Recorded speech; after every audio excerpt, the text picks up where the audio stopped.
Et je remonte un chouïa dans le temps. Ouais. Dans le temps. Vendredi 10. Aussi. Il y a quelqu'un que vous connaissez ou que vous connaîtrez dans quelques instants qui joue à... Je ne sais pas si on dit à Le Manoir ou au Manoir. Je crois que c'est Le Manoir. Voilà, Le Manoir. la salle Le Manoir, dans le 78. Ouais. Et c'est Chloé et moi. Oui. Ouais, je joue à Chatou. Alors rapproche-toi un peu du micro. Donc troisième date autour de la capitale à Chatou. C'est une salle de concert qui s'attelle en fait à une école de musique. Et donc c'est un batteur que j'ai rencontré sur Paris qui m'avait accompagné pour ma toute première date, qui m'a programmé dans l'école dans laquelle il donne des cours de batterie et qui ont aussi monté une salle de concert là-bas du coup. Yes. Et alors, qu'est-ce que tu vas nous prévoir sur scène là-bas ? Et bien là, je serai accompagnée d'un band de plusieurs musiciens. Voilà. Donc ça y est, je retourne un peu à la base. Ok. Et est-ce qu'il y a d'autres dates que tu prévois dans les prochains mois, oui. justement ? Alors aujourd'hui, ça a été annoncé aujourd'hui, donc j'étais très très contente. Ça fait longtemps que je l'ai dans l'agenda, mais que je peux pas en parler. Je ferai la première partie de Oscar Hemsch et Enchanté Julia au Métronome le 29 novembre, le samedi 29. Donc Super. c'est très symbolique pour moi parce que c'est des artistes que j'aime énormément. Surtout Enchanté Julia qui pour moi actuellement est celle qui gère la tête de file sur les influences plutôt néo-soul françaises là. Carrément, elle déchire, elle est très très forte. Et big up à Roche Music qui est son label et qui est vraiment exceptionnel d'ailleurs. Oui. Et après je jouerai le 17 octobre prochain donc sur Toulouse dans le cadre d'un événement solidaire au Congo et à la Palestine, donc à Toulouse. C'est dans un lieu pas très conventionnel donc je peux pas trop donner l'endroit là, mais il y aura des infos qui circuleront du lieu où ça se déroulera, voilà, pas très loin des ponts jumeaux. Yes. Ouais, ça commence à se préciser tout ça. Voilà, juste ça, j'en dis pas plus. Et on a hâte de t'y voir. Franchement, en tout cas, nous, on va venir soutenir sur tes concerts avec grand plaisir. Et qu'est-ce que tu préfères, toi, justement, la scène ou bien le studio ? C'est difficile de comparer, mais honnêtement, je pense que c'est vraiment le live. Parce que c'est là que prennent vie un peu différemment mes créations en fait, et aussi parce que c'est un moment vraiment de partage. Le studio souvent, voilà, on n'est pas 30 dans le studio, donc voilà, il y a moi, c'est moi et moi-même face à mon micro. Et sur le live, ce que je trouve cool, c'est vraiment ce moment de partage avec le public. Et puis c'est aussi comment sont accueillis les morceaux que je fais. On sait comment ils sont accueillis en studio avec des chiffres et de ce qu'on voit, mais comment c'est accueilli aussi après en live, en direct. Comment je le défends. Yes. Donc voilà, je préfère plutôt le live. Yes, et on aura l'occasion de t'y voir parce que tu y bosses et ça nous fait plaisir à chaque fois qu'on voit ton nom, tu vois. Merci beaucoup. ça fait plaisir. Alors Chloé, moi, tu es née en 1998. Tu m'arrêtes si je me trompe, hein. J'ai pris ça sur internet, donc il est possible que les infos ne soient pas exactes. Ce sera l'occasion de changer tes fiches. Tu verras. Voilà, à Clermont-Ferrand. Oui. Ah, tu vois. Clermontoise. Eh ouais. 27 ans. Pour ceux qui n'ont pas le calcul dans la tête, voilà.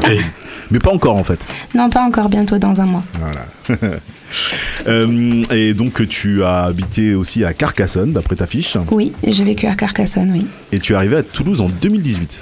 Oui, c'est ça. Dis donc, ta fiche est vraiment bien. Depuis 2022, tu as sorti une dizaine de singles. Oui. Et 2 EP en 2025. Les deux. Oui, c'est ça. Un premier EP, qui est en réalité mon troisième, que j'ai sorti en janvier 2025. Et donc le deuxième EP collaboratif avec l'artiste toulousaine Lee Queen, qui est sorti en juin cette année. Ok, attends, parce que tu me dis qu'il y avait un autre EP avant que moi j'ai loupé. Oui, il y a eu l'EP Second Souffle qui est sorti en 2023. Un EP 5 titres qui est un EP qui a un peu signé mon changement de projet et de nom d'artiste. Voilà, parce que j'avais un autre nom avant. Ouais. Et donc j'ai changé de nom de scène et c'est ce projet-là qui a amené aussi le changement de nom de scène. D'accord, donc sur ce projet-là, en fin de compte, c'est là que tu as pris le nom de Chloé et moi, et avant tu t'appelais Et moi. Non. C'est pour ça. Non. Ah là, ta fiche, elle est pas bonne, parce que ça, je l'ai lu. Ah, c'est vrai, il y a écrit ça. Ah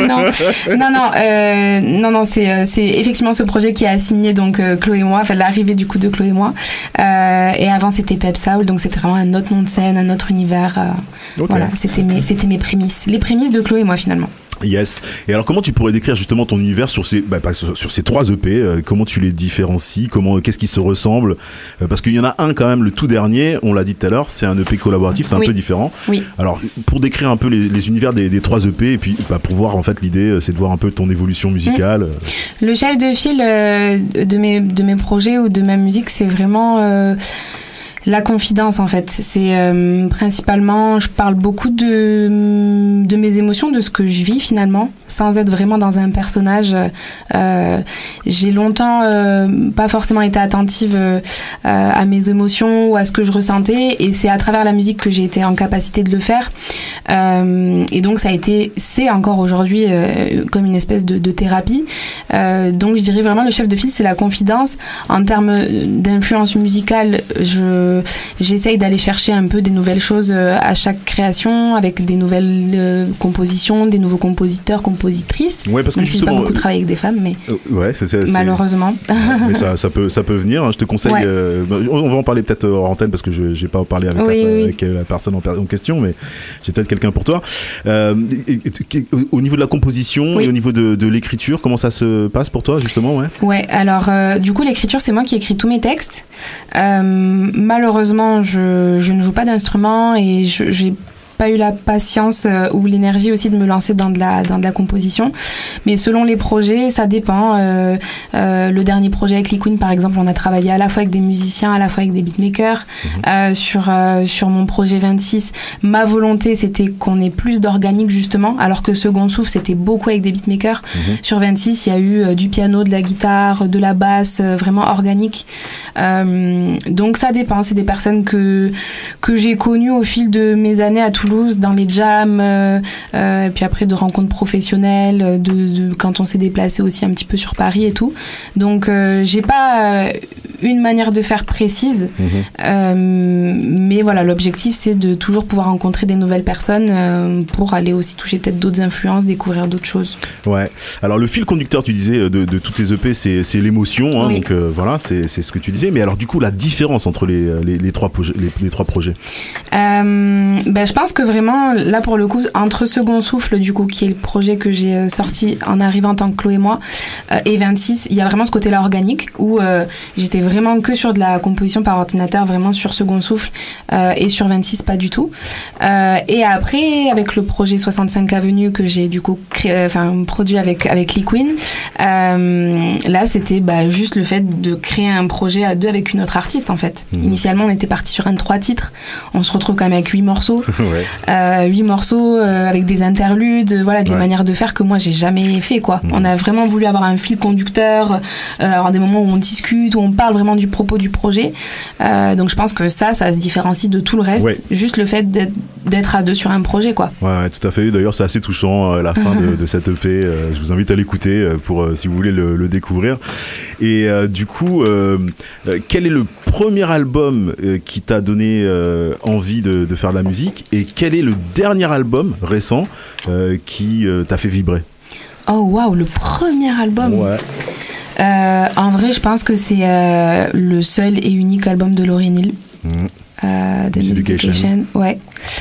Parce que en fait, je la trouve tellement forte sur 2 créneaux que moi j'aime beaucoup, parce que je m'identifie à elle, parce que elle peut être sur un créneau où elle va, alors je rappe pas, mais où elle va kicker, et en même temps un créneau où elle chante.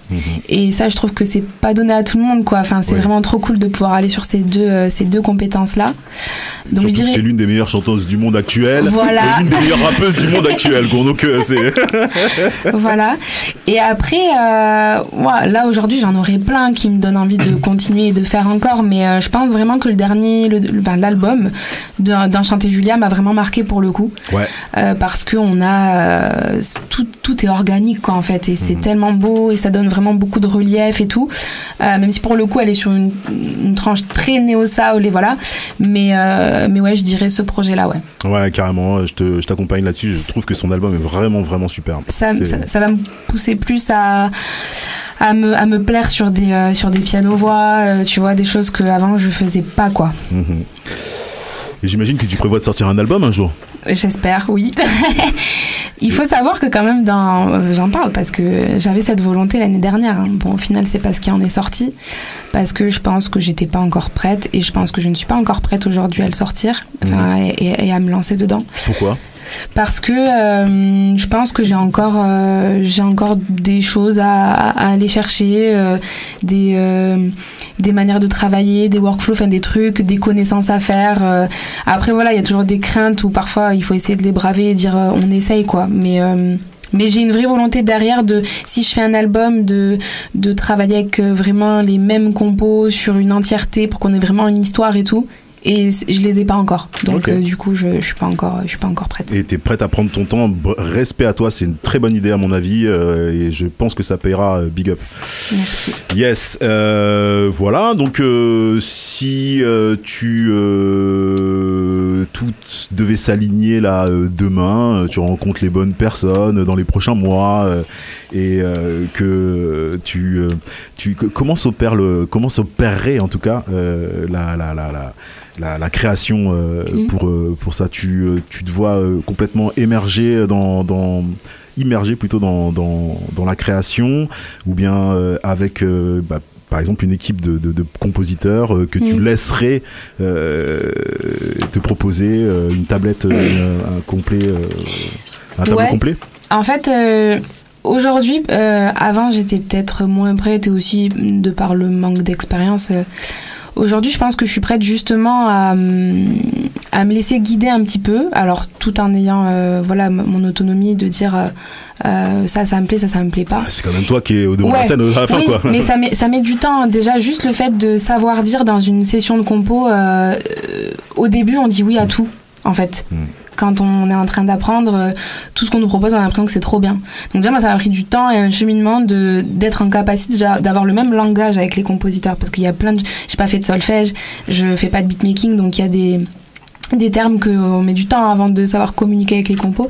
Donc je serais prête aujourd'hui à me lancer dans un truc de grosse résidence de créa et de juste laisser, avec des compos du coup que je connais et que j'ai entendu sur d'autres prods effectivement, ou avec d'autres artistes, mais à laisser un peu un workflow léger, en mode vas-y on compose des choses et puis on voit un petit peu. Je suis pas dans le compte, alors si, je suis quelqu'un qui est dans le contrôle, mais je me sens prête à lâcher un petit peu ça justement, pour pouvoir essayer de tirer le meilleur de tout ça et tirer le meilleur de tout ça, quoi.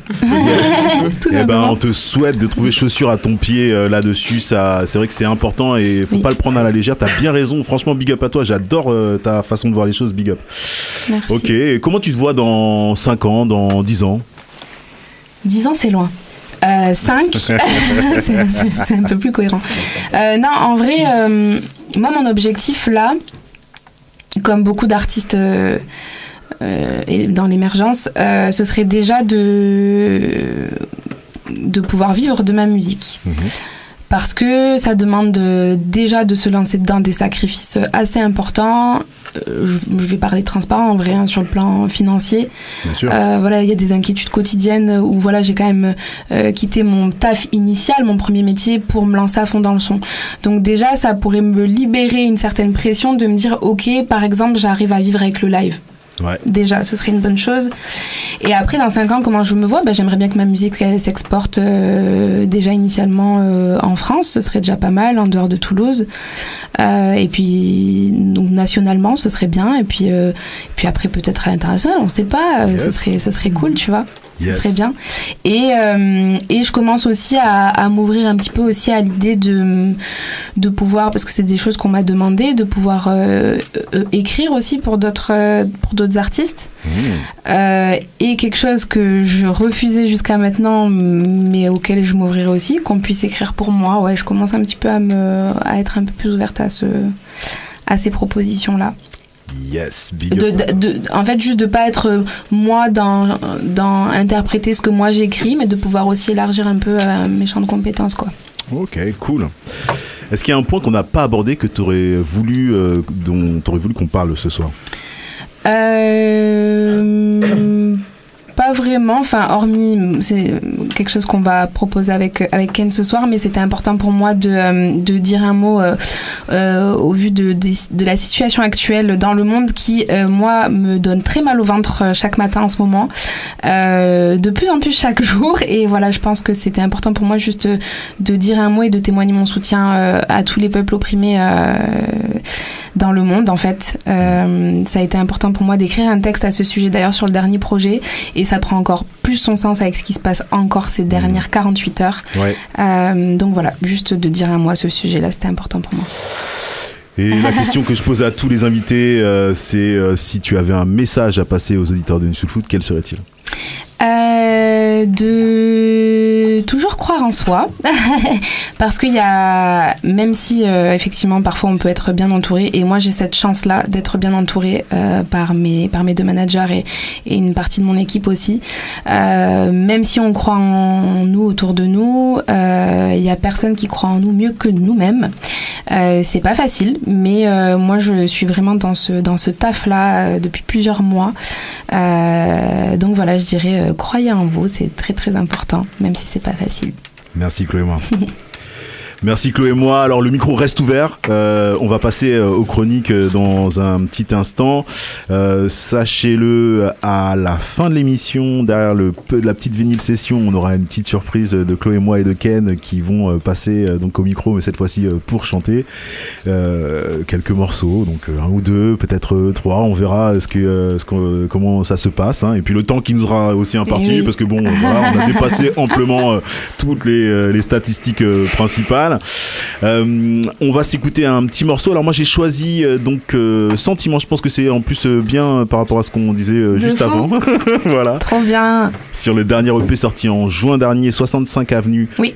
Donc EP collaboratif donc de Lynn Queen avec Chloé Moi. Le morceau s'appelle Sentiment, et juste derrière on passera au Focus on de Steady. Restez bien connectés sur les ondes du 94 MHz de la bande FM. Ça s'appelle Nuit Sous le Foot, lâchez pas l'affaire. Yes,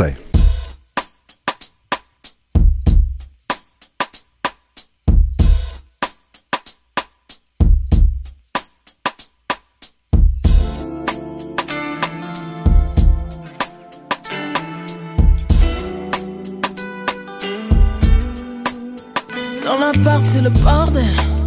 Je pourrais tout envoyer valser. Des années que je me contiens, juste une envie de voyager. Sentiment froid comme le mois de décembre, bipolaire comme le mois de novembre. Je suis dépassée par le temps, on ne réalise pas tout vraiment sur le bon chemin.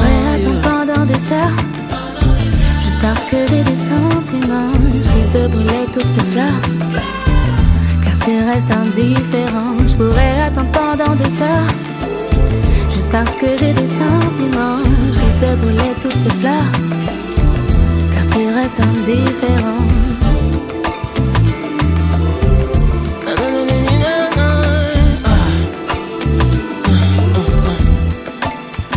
L'amour est un puzzle, souvent on trouve de l'ordre dans le désordre, c'est vrai.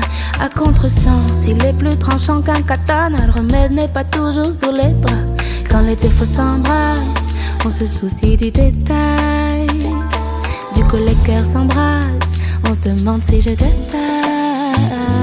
Je pourrais attendre pendant des heures, juste parce que j'ai des sentiments. Je risque de brûler toutes ces fleurs, car tu restes indifférent. Je pourrais attendre pendant des heures, juste parce que j'ai des sentiments. Je risque de brûler toutes ces fleurs, car tu restes indifférent. Non.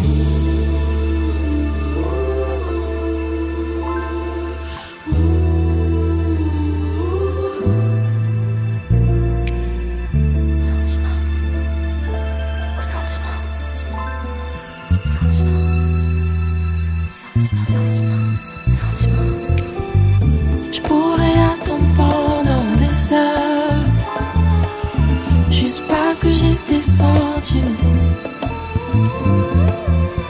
Je risque de brûler toutes ces fleurs, car tu restes indifférent.